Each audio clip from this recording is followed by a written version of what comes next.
Hello friends, आप सभी लोगों का स्वागत है आपके अपने YouTube channel math classes with Javed sir में।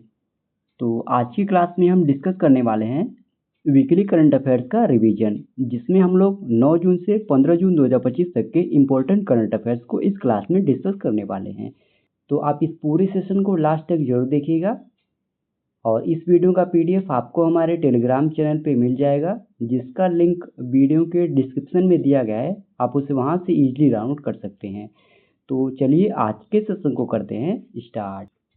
तो आज का हमारा पहला प्रश्न है, वैश्विक लैंगिक अंतर रिपोर्ट 2025 में भारत का स्थान क्या है? तो इसका सही विकल्प हो जाएगा बी, यानी 131वां।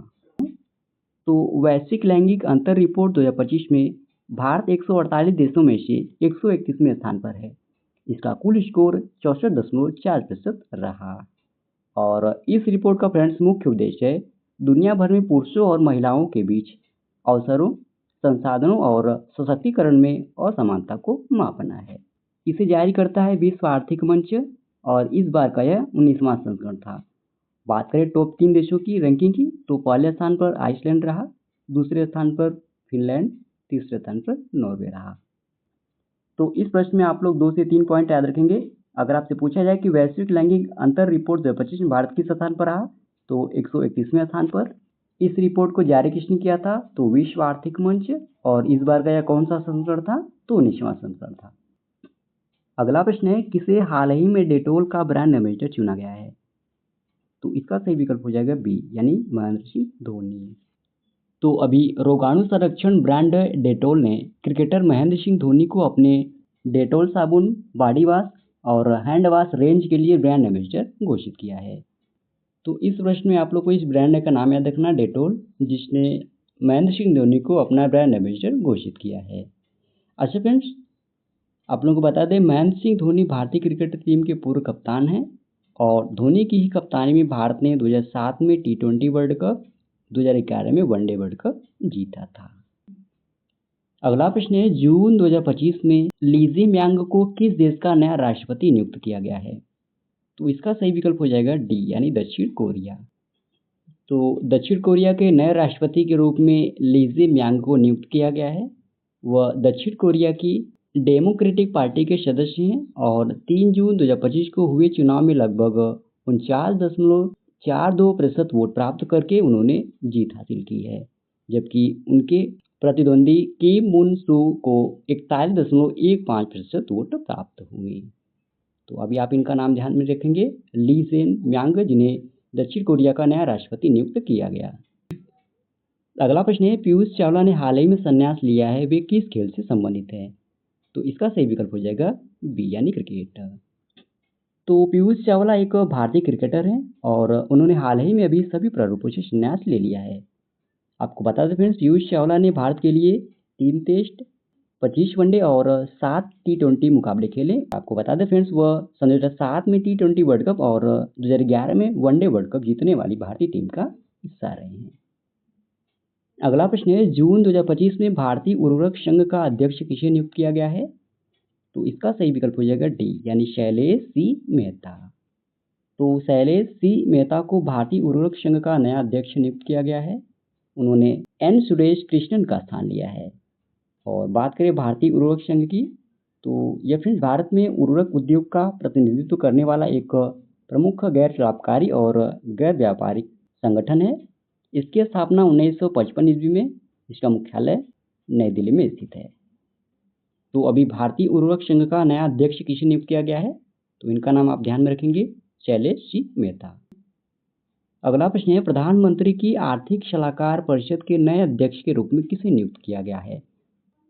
तो इसका सही विकल्प हो जाएगा डी, यानी एस महेंद्र देव।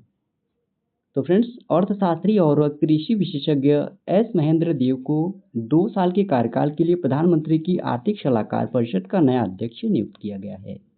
वे नीति आयोग के उपाध्यक्ष सुमन बेरी की जगह लेंगे, जो नवंबर 2024 में पूर्व अध्यक्ष विवेक देबरॉय के निधन के बाद अंतरिम रूप से कार्य कर रहे थे।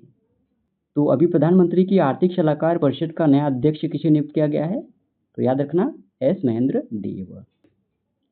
अगला प्रश्न है, जून 2025 में किस पूर्व भारतीय कप्तान को आईसीसी हॉल ऑफ फेम में शामिल किया गया है? तो इसका सही विकल्प हो जाएगा डी यानी महेंद्र सिंह धोनी।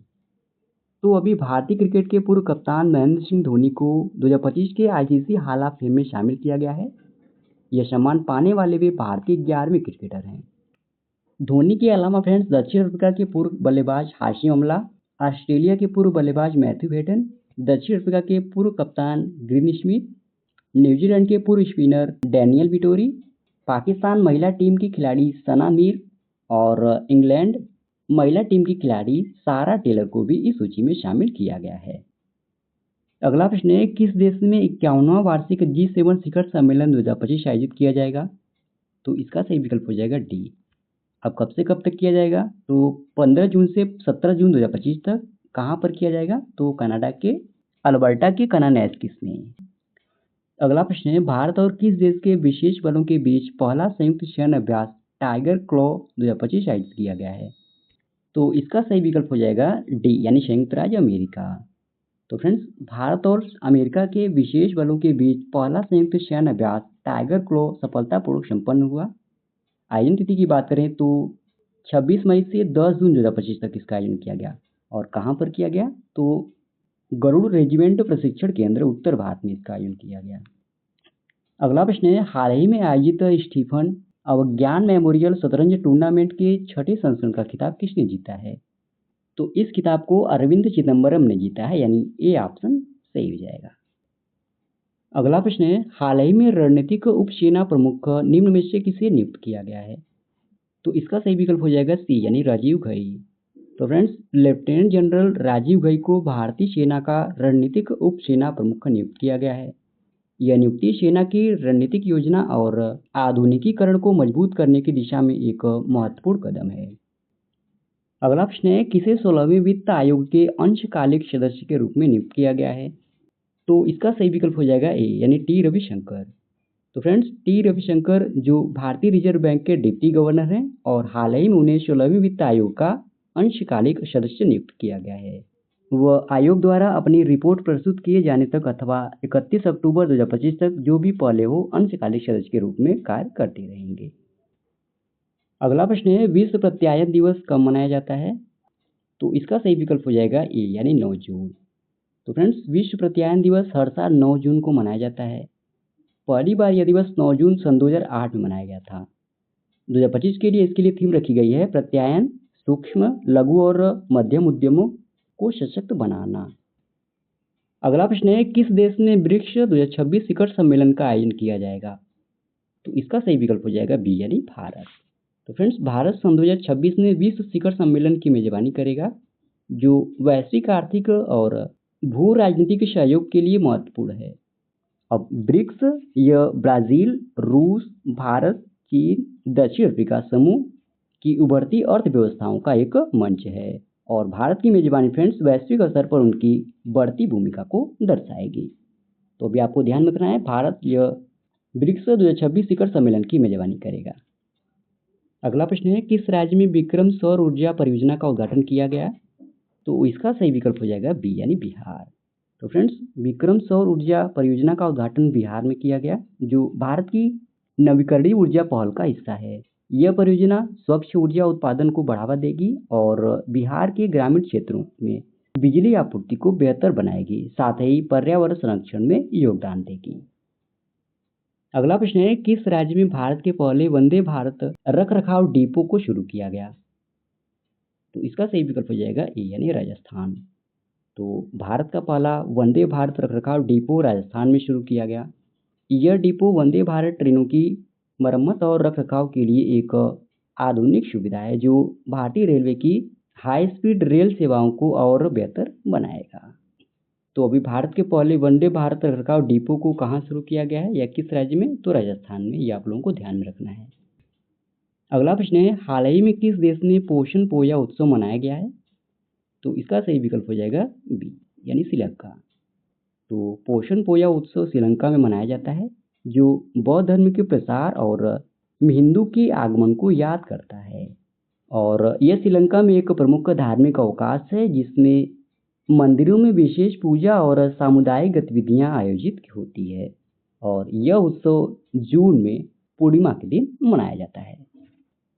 अगला प्रश्न है बाल श्रम निषेध दिवस कब मनाया जाता है? तो इसका सही विकल्प है बी यानी 12 जून। तो हर साल 12 जून को विश्व बाल श्रम निषेध दिवस मनाया जाता है। इसकी शुरुआत अंतर्राष्ट्रीय श्रम संगठन द्वारा बाल श्रम के बारे में जागरूकता बढ़ाने और इसके उन्मूलन के लिए प्रयासों को बढ़ावा देने के उद्देश्य से की गई थी। पहली बार यह दिवस 12 जून सन 2002 में मनाया गया और 2025 के लिए इसके लिए थीम रखी गई है प्रगति स्पष्ट है लेकिन अभी और काम करना बाकी है, आइए प्रयासों में तेजी लाएं। यह इसकी थीम है। अगला प्रश्न है ओजोफेनी को हाल ही में जीआई टैग दिया गया है, यह किस राज्य से संबंधित है?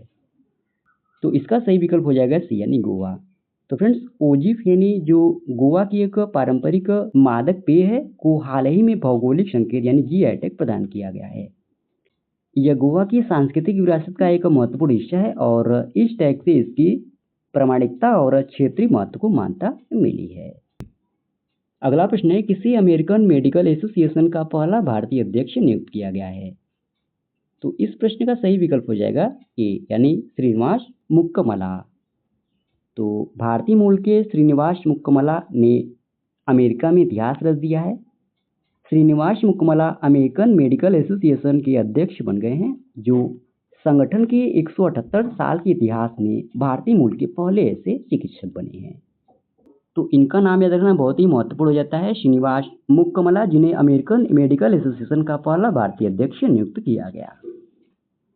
अगला प्रश्न है इंटरपोल ने वैश्विक स्तर पर साइबर अपराध से निपटने के लिए कौन सा ऑपरेशन शुरू किया है? तो इसका सही विकल्प हो जाएगा ए यानी ऑपरेशन सिक्योर। तो फ्रेंड्स इंटरपोल ने साइबर अपराध से निपटने के लिए ऑपरेशन सिक्योर शुरू किया है। यह ऑपरेशन वैश्विक स्तर पर साइबर सुरक्षा को मजबूत करने और साइबर अपराधियों को पकड़ने के लिए डिजाइन किया गया है, जिसमें डिजिटल धोखाधड़ी और डेटा चोरी जैसे अपराधों पर ध्यान केंद्रित किया जाएगा। अगला प्रश्न है किस देश में दुनिया की पहली नॉन बाइनरी चिप लॉन्च की गई है? तो इसका सही विकल्प है बी यानी चीन। तो फ्रेंड्स चीन ने दुनिया की पहली गैर बाइनरी चिप लॉन्च की है जो पारंपरिक बाइनरी प्रणाली से अलग एक नवाचार है। यह तकनीकी भविष्य में कंप्यूटिंग की गति और दक्षता को बढ़ाने में महत्वपूर्ण भूमिका निभा सकता है। अगला प्रश्न है अंतर्राष्ट्रीय अल्बिनिज्म जागरूकता दिवस कब मनाया जाता है? तो इसका सही विकल्प हो जाएगा सी यानी 13 जून। तो फ्रेंड्स हर वर्ष 13 जून को अंतर्राष्ट्रीय अल्बिनिज्म जागरूकता दिवस मनाया जाता है। इस दिन संयुक्त राष्ट्र द्वारा मानवता और जैव वैविध्य के महत्व को उजागर करने के लिए इसे स्थापित की गई थी और पहली बार यह दिवस 13 जून सन 2015 में मनाया गया था। अगला प्रश्न है किस राज्य में विथुट नामक एक अभिनव वन रोपण परियोजना शुरू की गई है? तो इस प्रश्न का सही विकल्प है बी यानी केरल। तो फ्रेंड्स केरल में विथुट नामक एक अभिनव वन रोपण परियोजना शुरू की गई है। यह परियोजना पर्यावरण संरक्षण और वृक्षारोपण को बढ़ावा देने के लिए शुरू की गई है, जिसमें स्थानीय समुदायों की भागीदारी और नवीन तकनीकों का उपयोग शामिल है। और यह परियोजना फ्रेंड्स केरल की हरित पहल का हिस्सा है। तो अभी आप इस परियोजना का नाम याद रखेंगे विथुट, जो किस राज्य में शुरू की गई है? तो केरल में। अगला प्रश्न है संयुक्त अरब अमीरात में आयोजित IIHF महिला एशिया कप 2025 में भारत ने कौन सा पदक जीता है? तो कांस्य पदक जीता है यानी सी ऑप्शन सही हो जाएगा। अगला प्रश्न है भारत को सामाजिक सुरक्षा कवरेज के मामले में वैश्विक स्तर पर कौन सा स्थान प्राप्त हुआ है? तो दूसरा स्थान प्राप्त हुआ है यानी बी ऑप्शन सही हो जाएगा।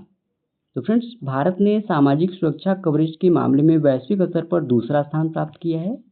यह जानकारी अंतर्राष्ट्रीय श्रम संगठन और अन्य वैश्विक रिपोर्ट्स के आधार पर है, जो भारत के सामाजिक सुरक्षा योजनाओं जैसी आयुष्मान भारत और अन्य कल्याणकारी योजनाओं की प्रगति को दर्शाती है। अगला प्रश्न है जून 2025 में किसे सांस्कृतिक योगदान के लिए रूस का दोस्तोवस्की स्टार पुरस्कार दिया गया है?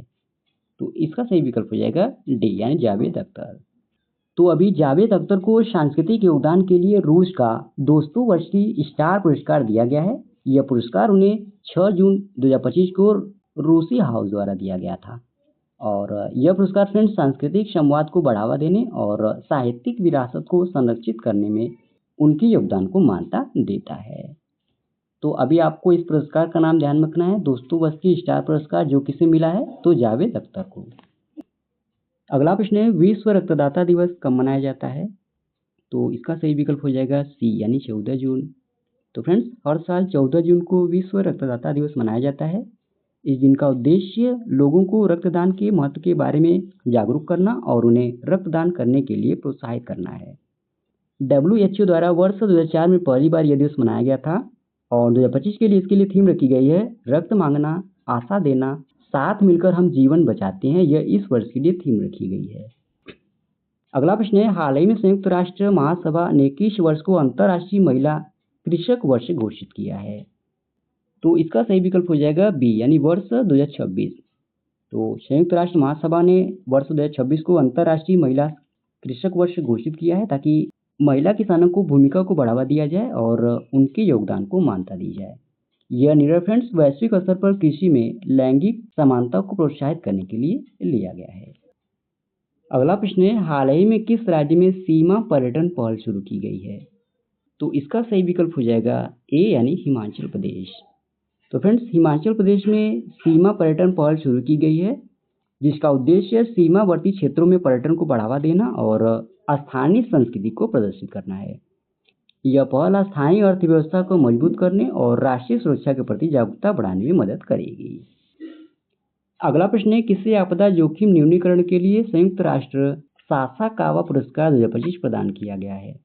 तो इसका सही विकल्प है डी, यानी मृत्युंजय महापात्रा। तो फ्रेंड्स, मृत्युंजय महापात्रा को आपदा जोखिम न्यूनीकरण में उनके उत्कृष्ट योगदान के लिए संयुक्त राष्ट्र सासाकावा पुरस्कार 2025 से सम्मानित किया गया है। यह पुरस्कार आपदा प्रबंधन और जोखिम न्यूनीकरण में वैश्विक स्तर पर महत्वपूर्ण कार्य करने वाले लोगों को दिया जाता है। अगला प्रश्न है, किस दिन संत कबीरदास की 648वीं जयंती मनाई गई है?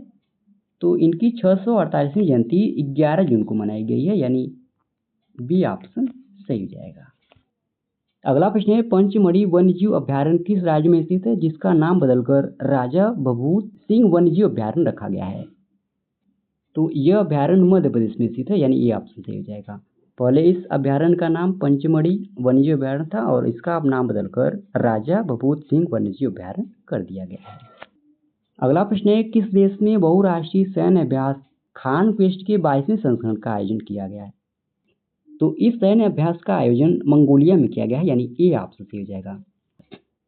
अगला प्रश्न है, राष्ट्रीय ई विधान एप्लीकेशन में शामिल होने वाला पुडुचेरी भारत का कौन सा विधानमंडल बन गया है? तो इसका सही विकल्प है बी, यानी 29वां। तो फ्रेंड्स, राष्ट्रीय ई विधान एप्लीकेशन एक डिजिटल मंच है जो विधानसभाओं को पेपरलेस बनाने में मदद करता है और केंद्र शासित प्रदेश पुडुचेरी फ्रेंड्स राष्ट्रीय ई विधान आवेदन में शामिल होने वाला देश का 29वां विधानमंडल बन गया है। अगला प्रश्न है, किसने PSA महिला challenger player of the season का पुरस्कार जीता है? तो इस खिताब को अनाहत सिंह ने जीता है, यानी सी ऑप्शन सही हो जाएगा। अगला प्रश्न है, बिल एटकिंसन का 74 वर्ष की आयु में निधन हो गया, वे कौन थे? तो वह एक सॉफ्टवेयर डेवलपर थे, यानी डिजाइनर थे, यानी डी ऑप्शन सही हो जाएगा। अगले प्रश्न पूछ रहा है, आदिवासी सेनानी और महानायक भगवान बिरसा मुंडा की 125वीं पुण्यतिथि कब मनाई गई? तो इसका सही विकल्प हो जाएगा ए, यानी 9 जून। तो भगवान बिरसा मुंडा की 125वीं पुण्यतिथि 9 जून 2025 को मनाई गई। वे झारखंड के आदिवासी नेता थे जिन्होंने ब्रिटिश शासन के खिलाफ उल गुलाम आंदोलन का नेतृत्व किया। उनकी स्मृति में झारखंड और अन्य राज्यों में भी विभिन्न कार्यक्रम आयोजित किए जाते हैं। अगला प्रश्न है, TCL इंडिया ने किस भारतीय क्रिकेटर को दूसरे साल के लिए ब्रांड एम्बेसडर के रूप में नियुक्त किया है? तो रोहित शर्मा को नियुक्त किया है, यानी बी ऑप्शन सही जाएगा। और आज का लास्ट प्रश्न है, इजराइल ने किस देश के परमाणु स्थल पर हमले के लिए ऑपरेशन राइजिंग लायन शुरू किया है? तो इसका सही विकल्प हो जाएगा बी, यानी ईरान। तो इसी प्रश्न के साथ ही फ्रेंड्स, ये आज का हमारा वीकली करंट अफेयर्स का सेशन समाप्त होता है। आशा करते हैं आज का आपको सेशन अच्छा लगा होगा और इस वीडियो का PDF आपको हमारे टेलीग्राम चैनल पे मिल जाएगा, जिसका लिंक वीडियो के डिस्क्रिप्शन में दिया गया है। आप उसे वहाँ से इजीली डाउनलोड कर सकते हैं। और अगर आप हमारे इस वीडियो को पहली बार देख रहे हैं तो चैनल को सब्सक्राइब करना ना भूलें, ताकि हमारे द्वारा कुछ भी अपडेट किया जाए उसका नोटिफिकेशन आपको सबसे पहले मिल सके। और इस वीडियो में लास्ट तक बने रहने के लिए धन्यवाद। आज के लिए इतना ही। जय हिंद, वंदे मातरम।